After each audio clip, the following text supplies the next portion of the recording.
paz do Senhor, amados irmãos, vos saudamos em nome de Jesus, ainda na senda dos testemunhos de contar as obras do Senhor. Eu venho lembrar mais uma vez que a Bíblia diz: não morrerei, mas viverei para contar as maravilhas do Senhor. E hoje temos o grande prazer de receber o irmão Michael. Ele tem um testemunho, uma maravilha para nos contar da sua experiência com Deus. Irmão Michael, és muito bem-vindo ao nosso canal no YouTube, Evangelho Genuíno com a irmã Tânia. Temos grande prazer em recebê-lo, muito gosto em recebê-lo e estamos expectantes para ouvir a sua experiência com Deus. Tem 3 minutos, pode nos contar, pode partilhar conosco. Eu tenho certeza que os outros irmãos também estão na expectativa de ouvir o que o Senhor fez na sua vida. É consigo. Ok, muito obrigado, saudações para todos. Chamo-me Michael Jorge Juma, hoje em dia cristão, discípulo de Cristo, mas antes não era este jovem com esses, digamos que, títulos. Durante muito tempo andei envolvido com atividades não abonatórias, coisas que não coadunavam com o projeto que Deus desenhou para mim.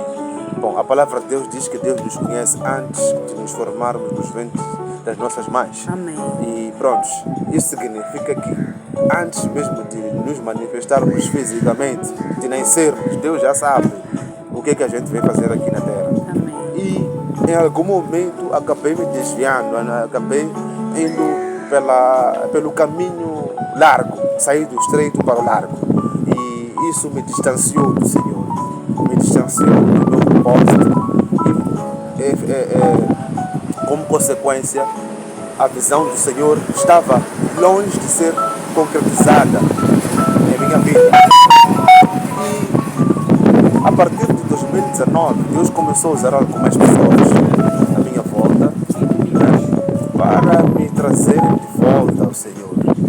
Neste caso, por meio do Espírito Santo, essas pessoas foram sendo tocadas para que eu voltasse às minhas origens, que é ao Senhor Jesus Cristo. Então, acontece que o tempo ia passando, em 2019, 20, 21, 22, eu andava balançado, com um pé na terra, outro no reino. Não estava ainda definido. Bom, é importante, como eu referi, que faço parte de uma família cristã. Entretanto, como vários, como eu, há uns que só vão à igreja porque devem ir, porque é cultura, é tradição, mas mais do que ir à igreja, a palavra de Deus deve estar dentro de nós e a fazer o seu devido trabalho. Então, por causa desses contatos que eu ia tendo com várias pessoas que, de forma direta ou indireta, iam me levando para o meu de volta ao Senhor, começou a despertar em mim uma curiosidade em querer saber realmente quem é Espírito Santo. Né? Eu queria saber o que é Espírito Santo. Em algum momento tive sérios problemas com bebidas alcoólicas. Não porque hoje em dia, quando eu faço uma análise, eu vejo que não era alcoólatra. Graças a Deus, não cheguei a esse nível. Mas estava a caminho de ser um alcoólatra. Porque a bebida em si é o espírito. E o espírito que está por detrás da bebida, ele vai evoluindo à medida que o tempo passa. Então, o que acontece é que era aquilo que consumia bebidas alcoólicas socialmente, mas chegou uma fase em que a bebida já não estava a conseguir entender como é que ela estava a me dominar. Ou seja, aquele espírito que está por detrás da bebida começou a crescer dentro de mim e às vezes eu fazia coisas que me esquecia. Mas pronto, continuava um jovem trabalhador, um jovem de família e tudo mais, mas quando chegasse fim de semana, quinta, sexta, sábado, domingo, eram noitadas, barracas e por aí em diante.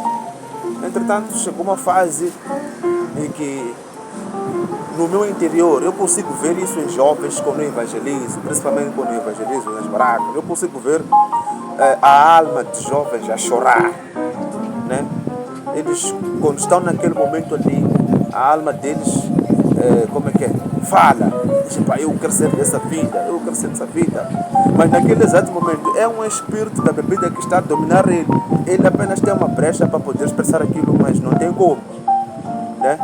O que acontece aqui, pela curiosidade em querer saber quem é o Espírito Santo, eu disse, agora eu vou entregar esse meu coração aqui para esse Espírito Santo atuar. E comecei a frequentar a igreja. Meu ministério chama-se Embaixada de Cristo.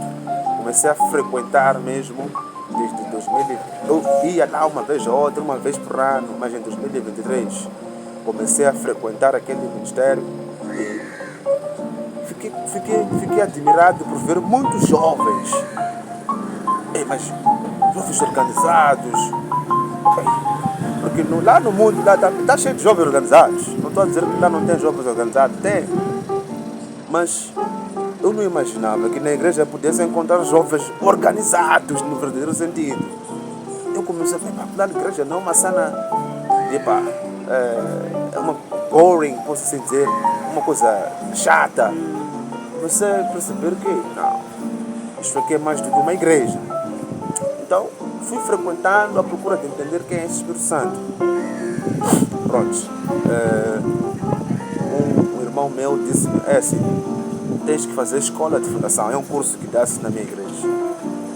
Eu comecei a fazer aquele curso. Nessa altura, eu já não estava bebendo. Tinha parado de beber. Mas faltava pouco para chegar a dezembro. Vocês sabem, quando chega a dezembro, tudo aquilo que para tem tendência a voltar. É tipo aquele semáforo quando veja vermelho, depois quando abre verde é para cá. Então o que acontece é que eu decidi fazer aquele curso porque era uma forma de eu me distanciar da vida do mundo. Fiz o curso, mas quando eu estava para concluir o curso tive um problema de coluna estranho que depois, com o tempo é que eu percebi que era um ataque. Ainda não estava maduro espiritualmente para perceber que era um ataque. E o objetivo daquele ataque... Eu vou para correr um bocadinho, porque senão o tempo... Está bem, só mais um minuto. Sim. Então, o que acontece é que depois eu acabei aceitando o Ministério do Espírito Santo da minha vida. Hoje em dia, sou um jovem discípulo de Cristo, Amém. ganhador de almas. Amém. E o propósito do Senhor na minha vida está claro. Amém. O que eu vim fazer aqui nesta terra. Amém. E a vitória é para todos. Amém. Eu te aconselho, se você ainda não aceitou o Senhor Jesus como Rei da sua vida, a aceitá-lo. Em qualquer lugar onde você está, com quem você estiver agora, aceita Jesus Cristo como Senhor da sua vida, porque Ele está a voltar e Ele não gostaria de voltar enquanto você não aceitou Ele. Amém. Né? A palavra de Deus em Mateus 24:14 diz: e este evangelho de reino será pregado em testemunho a todas as nações e então virá o fim. Ou seja, é a sua responsabilidade ouvir o evangelho. É melhor, você vai ouvir. Nossa responsabilidade como discípulos de Cristo é pregar o evangelho para si. E cabe você aceitar ou não, mas a melhor alternativa é aceitar. Vai pelo caminho estreito, porque com certeza você vai encontrar as maravilhas que o Senhor preparou para si e para a sua família. Muito obrigado pela oportunidade. Embora tenha excedido tempo, mas espero ter impactado várias almas. Amém. Muito obrigada. Irmão Michael, de certeza absoluta, impactou sim com o seu testemunho. Eu creio que há muita gente do outro lado da tela que, depois de ouvir o seu testemunho, algo mudou na sua forma de crer em Deus, na sua forma de olhar para a palavra de Deus. Amados irmãos, muito obrigada por nos emprestar os seus ouvidos e ouvir esse testemunho poderoso. Deus é o mesmo, ontem, hoje e para todo sempre. E se Ele operou na vida do irmão Michael, de certeza vai operar na sua vida também. Nós nos despedimos. Até ao próximo vídeo. Tchau.